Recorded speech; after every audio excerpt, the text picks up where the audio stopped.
Hi friends, എല്ലാവർക്കും നമസ്കാരം. Welcome to my channel. അപ്പോൾ ഇന്ന് ഒരു അടിപൊളിയായിട്ടുള്ള അച്ചാറാണ്. അത് വളരെ കാലം, എത്ര കാലം വേണമെങ്കിലും കേടുകൂടാതെ ഇരിക്കുന്ന അച്ചാർ. ഇത് നമ്മുടെ നാച്ചുറലായിട്ടുള്ള രീതിയിലാണ് ഉണ്ടാക്കിയിരിക്കുന്നത്. വിനീഗർ പോലെയുള്ള യാതൊരു പ്രിസർവേറ്റീവ്സും ചേർത്തിട്ടില്ല. അപ്പോൾ എങ്ങനെയാണ് നമ്മുടെ പഴയ രീതിയിലാണ് ചെയ്തിരിക്കുന്നത്. അപ്പോൾ എങ്ങനെയാണ് ഞാനിത് ചെയ്തിരിക്കുന്നതെന്ന് എല്ലാവരും ഒന്ന് കാണണം. അപ്പോൾ ചാനൽ എല്ലാവരും സബ്സ്ക്രൈബ് ചെയ്യണം, സപ്പോർട്ട് ചെയ്യണം. ആ ബെല്ലൈക്കൺ കൂടെ പ്രസ് ചെയ്യണം. അതിൽ ഓൾ ഓപ്ഷൻ തിരഞ്ഞെടുക്കണം. അപ്പോൾ ഞാൻ വീഡിയോസ് അപ്ലോഡ് ചെയ്യുമ്പോൾ നിങ്ങൾക്ക് ഉടനടൻ നോട്ടിഫിക്കേഷൻസ് കിട്ടും. അപ്പോൾ വളരെ കാലം കേടുകൂടാതെ ഇരിക്കുന്ന ഈ അച്ചാർ എങ്ങനെ ഉണ്ടാക്കുന്നതെന്ന് കാണാം. നമുക്ക് മാങ്ങയും ചെറിയ പീസുകളായി മുറിച്ചെടുക്കാം. ഒരുപാട് ചെറിയ ചെറിയ പീസ് വേണമെങ്കിൽ കുറച്ചൊരു മീഡിയം സൈസിൽ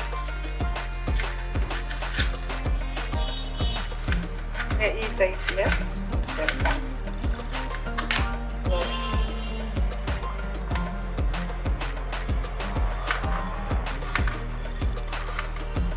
നല്ല പുളിയുള്ള മാങ്ങയാണ് നമുക്ക് അച്ചാർ ഉണ്ടാക്കാനായിട്ട് നല്ലത്.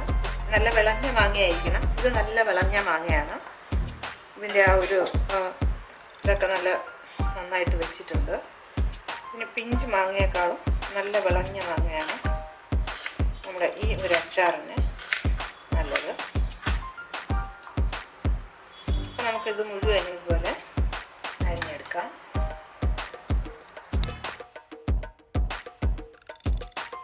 പിന്നെ ഞാനൊരു 2 മാങ്ങ കൂടെ അരിഞ്ഞെടുത്തു. അത് കുറച്ചൊന്ന് മഞ്ഞ കളർ ആയി തുടങ്ങിയ മാങ്ങയാണ്, എന്നാലും കുഴപ്പമില്ല. അത് കിടക്കുമ്പോൾ നല്ല ഒരു ടേസ്റ്റ് കിട്ടും. അതും നമുക്കിവിടെ ഉപ്പ് ചേർത്ത് വയ്ക്കാം. ഇത് നമുക്ക് മിക്സ് ചെയ്ത് ഒന്നിച്ച് തന്നെ വെച്ച് നമുക്ക് നെക്സ്റ്റ് ഡേ തൊട്ട് അതിനെ ഒന്ന് വെയിലിൽ വെച്ച് ഉണക്കിയെടുക്കാം.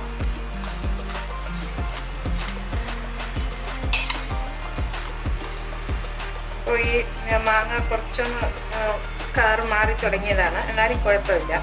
വെള്ളം കൂടെ കിടക്കുമ്പോൾ ഒരു ചെറിയൊരു മധുരം നമുക്ക് കിട്ടും, അത് പ്രശ്നമില്ല.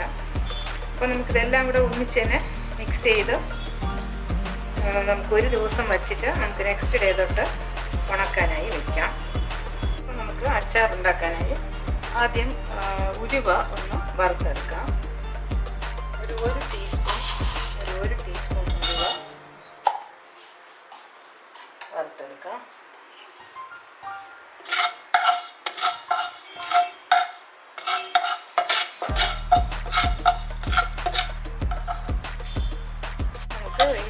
ഉലുവ ഒന്ന് വറുത്തെടുക്കാം.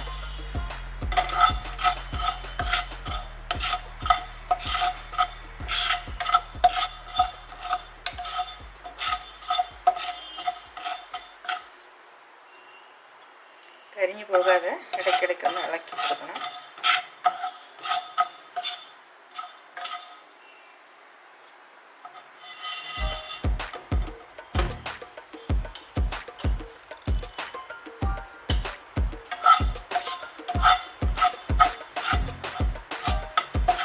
ഇങ്ങനെ പൊട്ടും. അപ്പോൾ നമുക്കിത് ഓഫ് ചെയ്ത് കൊടുക്കാം.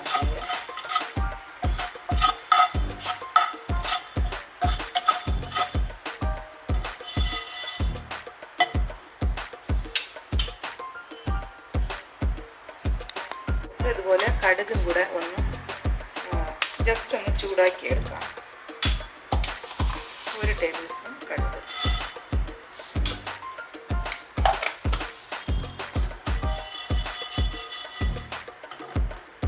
ചൂടുള്ള പാനാണെങ്കിൽ ഇത് ഉടനെ തന്നെ ഒന്ന് ചൂടായ ഉടനെ ഓഫ് ചെയ്ത് കൊടുക്കാം.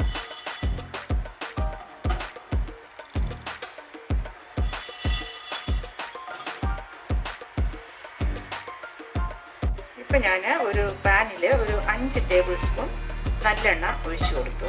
ഒന്ന് ചൂടാക്കി, എണ്ണ ഒന്ന് ചൂടാക്കി, എന്നിട്ട് നമുക്ക് ഈ ഇതിൽ വെച്ചിരിക്കുന്ന മുളക് പൊടിയൊക്കെ ചേർത്ത് കൊടുക്കാം. അത് ഒരു ടേബിൾ സ്പൂൺ നല്ല എരിവുള്ള മുളക് പൊടിയും 1 ടേബിൾ സ്പൂൺ എരിവില്ലാത്ത മുളക് പൊടിയാണ്, കാശ്മീരി മുളക് പൊടി എടുത്തു. ഇനി നമുക്ക് ഒരല്പം മഞ്ഞൾപ്പൊടി ചേർത്ത് കൊടുക്കാം.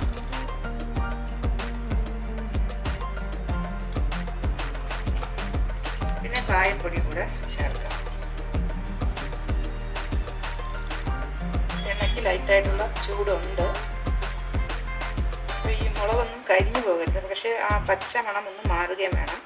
ഞാനിപ്പോൾ എണ്ണ ചൂടാക്കിയിട്ട് ഒന്ന് ഓഫ് ചെയ്ത് കൊടുത്തു. ഇനി ഇതെല്ലാം നന്നായിട്ടൊന്ന് മിക്സ് ചെയ്യാം.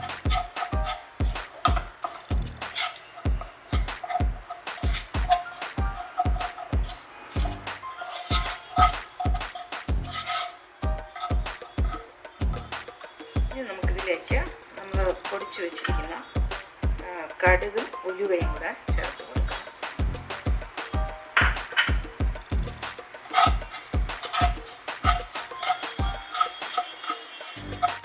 അപ്പോൾ എണ്ണ ചൂടായപ്പോഴത്തേക്കും മുളക് പൊടി, മഞ്ഞൾപ്പൊടി, പിന്നെ നമ്മൾ കായപ്പൊടി, പിന്നെ നമ്മൾ നേരത്തെ പൊടിച്ചു വെച്ചിരുന്ന കടുകും ഉലുവയും പൊടിച്ചത് കൂടെ ചേർത്ത് കൊടുത്തു.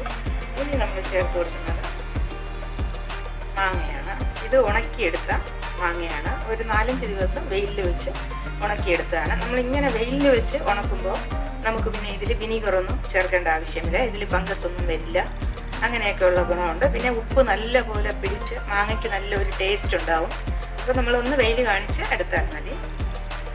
ഒരു 4-5 ദിവസമെങ്കിലും നല്ല വെയിൽ കാണിക്കണം. അപ്പോൾ നമുക്കിത് ഈ ടെക്സ്ചറിൽ കിട്ടും. ഇനി ഇത് കൂടെ ചേർത്ത് കൊടുക്കാം. ഞാൻ ഒരു 4 ടേബിൾ സ്പൂൺ നല്ലെണ്ണ ചൂടാക്കി ഒന്ന് തണുത്തതിന് ശേഷം ഒഴിച്ചു കൊടുത്തു. ഇപ്പോൾ ഈ കൺസിസ്റ്റൻസിയാണ്. ഇനി ഇത് ഇരിക്കും തോറും ഇതിൻ്റെ കൺസിസ്റ്റൻസി മാറി വരും. കുറച്ച് സോഫ്റ്റായിട്ടൊക്കെ വരും. ഇതിപ്പോൾ ഉണ്ടാക്കിയ ഉടനെ ആയതുകൊണ്ടാണ് ഇങ്ങനെ ഒരു ഡ്രൈ ആയിട്ട് തോന്നുന്നത്. ഇരിക്കും തോറും അത് നല്ല ഒരു ടെക്സ്ചറിൽ വരും.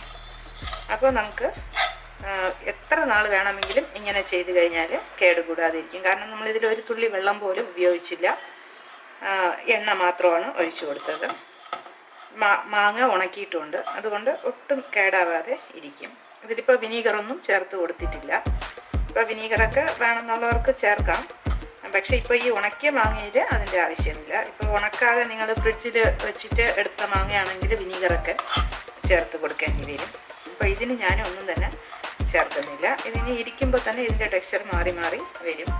ഇതിപ്പോൾ നമുക്ക് ഫ്രിഡ്ജിൽ തന്നെ സൂക്ഷിക്കണമെന്നില്ല. പുറത്ത് വെച്ചിരുന്നാലും ഒട്ടും കേടാവുകയില്ല.